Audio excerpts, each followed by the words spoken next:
Assalamualaikum warahmatullahi wabarakatuh. Salam sejahtera untuk kita semua.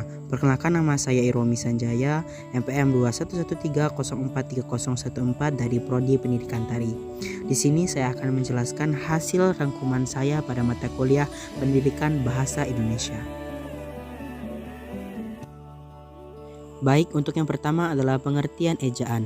Dalam buku Konsep Dasar Bahasa Indonesia tahun 2019 karya Yunus Abidin, ejaan merupakan aturan yang melambangkan bunyi bahasa menjadi bentuk huruf, kata, serta kalimat.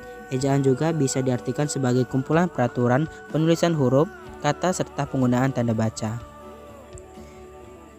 Di ejaan memiliki huruf. Yang pertama, huruf kapital. Dalam kegiatan menulis terdapat huruf kapital dan huruf kecil. Huruf kapital juga bisa disebut dengan huruf besar. Pertama, huruf kapital dipakai sebagai huruf pertama awal kalimat. Contohnya, apa maksudnya? Dia membaca buku. Yang kedua, huruf kapital dipakai sebagai huruf pertama unsur nama orang termasuk julukan. Contohnya, Amir Hamzah dan Dewi Sartika. Yang ketiga, huruf kapital dipakai pada awal kalimat dalam petikan langsung. Contohnya, adik bertanya, kapan kita pulang? Tanda tanya. Lalu yang kedua, orang itu menasihati anaknya, berhati-hatilah nak, tanda seru. Huruf kapital juga dipakai sebagai huruf pertama setiap kata nama agama, kitab suci, dan Tuhan, termasuk sebutan dan kata ganti untuk Tuhan. Contohnya, Allah akan menunjukkan jalan kepada hambanya. Yang kelima, huruf kapital dipakai sebagai huruf pertama unsur nama gelar, kehormatan, keturunan keagamaan, atau akademik yang diikuti nama orang, termasuk gelar akademik yang mengikuti nama orang. Contohnya, Sultan Hasanuddin, Mahaputra Yamin. Lalu huruf kapital dipakai sebagai huruf pertama unsur nama gelar, kehormatan, keturunan keagamaan, profesi, serta nama jabatan dan kepangkatan yang dipakai sebagai sapaan. Contohnya, selamat datang yang mulia, terima kasih Kiai. Lalu yang keenam, huruf kapital dipakai sebagai huruf pertama unsur nama jabatan dan pangkat yang diikuti nama orang atau yang dipakai sebagai pengganti nama orang tertentu, nama instansi atau nama tempat. Contohnya, Wakil Presiden Adam Malik, Perdana Menteri Nehru.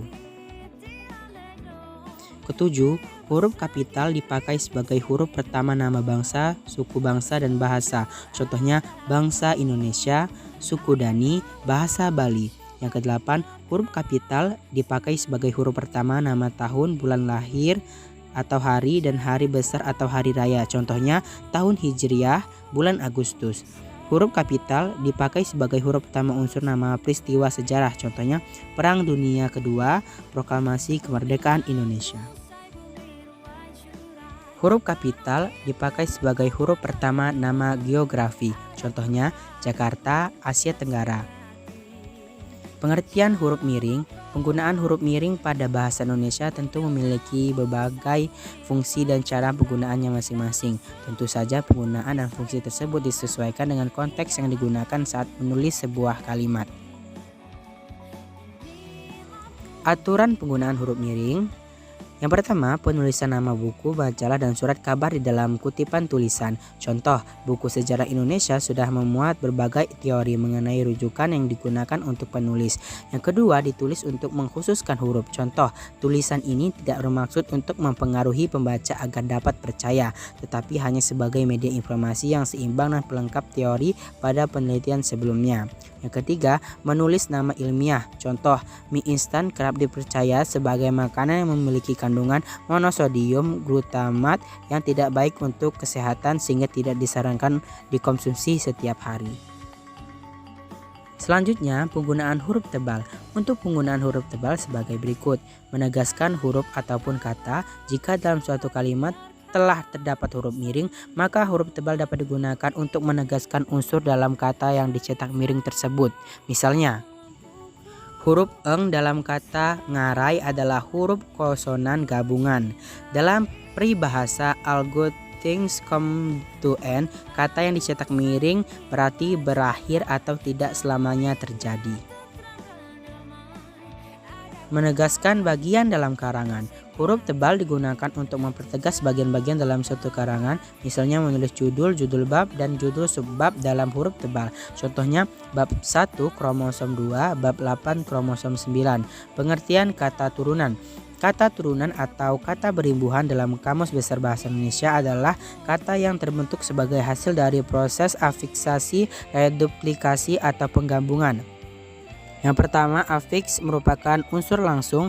Afiks merupakan unsur pembentukan kata-kata baru di samping unsur lainnya. Contoh, ber tambah lari sama dengan berlari. Yang kedua, afiks merupakan bentuk terikat sebagai unsur langsung pembentuk kata-kata baru. Afiks merupakan imbuhan dan bentuk bebas sebagai morfem. Afiks termasuk morfem terikat. Ber, me, peter adalah contoh bentuk terikat yang tidak mempunyai apa-apa sebelum mengikat pada diri pada bentuk lain. Yang tiga, afiks melekat pada berbagai bentuk. Afiks harus mampu melekat pada berbagai bentuk, tidak hanya pada satu bentuk tertentu. Afiks dapat melekat pada berbagai bentuk kata sebagai berikut. Makan tambah an sama dengan makanan, tulis tambah an sama dengan tulisan. Pengertian akronim. Berdasarkan Kamus Besar Bahasa Indonesia, akronim merupakan kependekan yang berupa gabungan huruf atau suku kata atau unsur lainnya yang ditulis serta dilafalkan seperti kata wajar lainnya. Contoh akronim. Dilansir dari PUBI Daring, penggunaan akronim dibagi menjadi 3 bentuk, yaitu akronim nama diri yang terdiri dari huruf awal. Setiap katanya ditulis menggunakan huruf kapital tanpa tanda titik. Contoh, BIN Badan Intelijen Negara, LIPI Lembaga Ilmu Pengetahuan Indonesia, LAN Lembaga Administrasi Negara, PASI Persatuan Atlet Seluruh Indonesia, BIG Badan Informasi Geospasial. Akronim nama diri berupa gabungan suku kata atau gabungan huruf dan suku kata dari deret kata, ditulis dengan huruf awal kapital. Contohnya, Bulog Badan Urus Logistik, Bapenas Badan Perencanaan Pembangunan Nasional, Jateng yaitu Jawa Tengah. Baik, hanya itu yang bisa saya sampaikan. Kiranya ada kekurangan saya mohon maaf. Saya akhiri, wassalamualaikum warahmatullahi wabarakatuh.